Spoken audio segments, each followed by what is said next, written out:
2 பக்கம் அடைச்சி வச்சுட்டோங்க சார். நாங்கள் எல்லா பக்கம் போய் சொல்லி பார்த்தோம். டிஎஸ்பி ஆஃபீஸில் சொன்னோம், எஸ்பி ஆஃபீஸில் சொன்னோம், ஸ்டேஷன்லேயும் சொன்னோம். எதுவுமே கரெக்டாக இந்த ஸ்டெப்பு இன்னும் கிடைக்கலிங்க.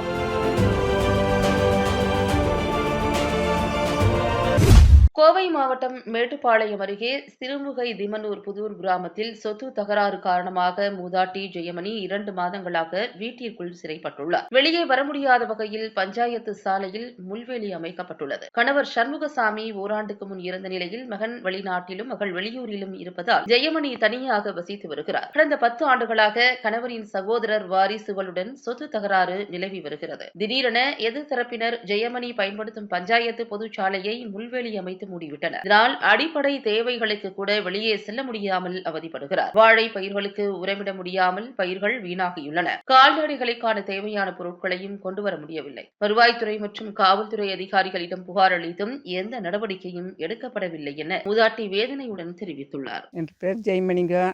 ஐயன் சேர்த்து 1 வருஷம் 2 மாதம் ஆச்சுங்க. அப்போ பிடிச்ச சாலை வந்து போட்டாங்க. அது சட்டப்பூர்வமாக சாலை எடுத்துருந்துங்க.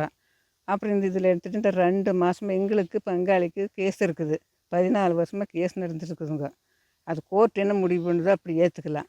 இந்த பொது தடுத்து எல்லோரும் சேர்ந்து அடைச்சி வச்சுட்டு 2 மாதமாக எங்கள் ஒரு கஞ்சி தண்ணி ஒன்று வெங்காயம் மிளகாய் எதுவும் வாங்க போக முடியாதுங்க. உடம்பு சரியில்லைனாலும் போக முடியாது. இத்தனை மாட்டு வச்சு பால் கறந்து அதை கொண்டு போய் ஒன்றும் பண்ண முடியாது. விவசாயம் வாழைக்கன்று போட்டு அது 1 லட்சம் ரூபாய்க்கு நட்டம்படி போட்டாங்க. அப்படியே காஞ்சி போச்சு, தண்ணி கட்ட முடியாமல் 2 பக்கம் அடைச்சி வச்சுட்டோங்க சார். இதுக்கு ஒரு தீர்வு நாங்கள் எல்லா பக்கம் போய் சொல்லி பார்த்தோம். டிஎஸ்பி ஆஃபீஸில் சொன்னோம், எஸ்பி ஆஃபீஸில் சொன்னோம், ஸ்டேஷன்லேயும் சொன்னோம்.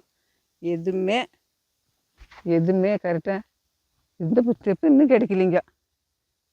நீங்கள் இதுக்கு ஒரு தீர்வு பண்ணி கொடுங்க. ஏகப்பட்ட சிரமங்க. ஒரு தின்னு என்ன பண்ண முடியுங்க? ஒரு சாப்பாட்டுக்கு வேண்டாங்களா? சாப்பாடு தண்ணி இல்லை. யாரும் இந்த பக்கம் ஆட்டுக்காரர் மாட்டுக்காரர் கொண்டாந்து இப்படி இதில் கட்டிவிட்டா நாங்கள் இதை வந்து இப்படி எடுத்துகிட்டு போய் சாப்பிட்டுக்கிறோங்க.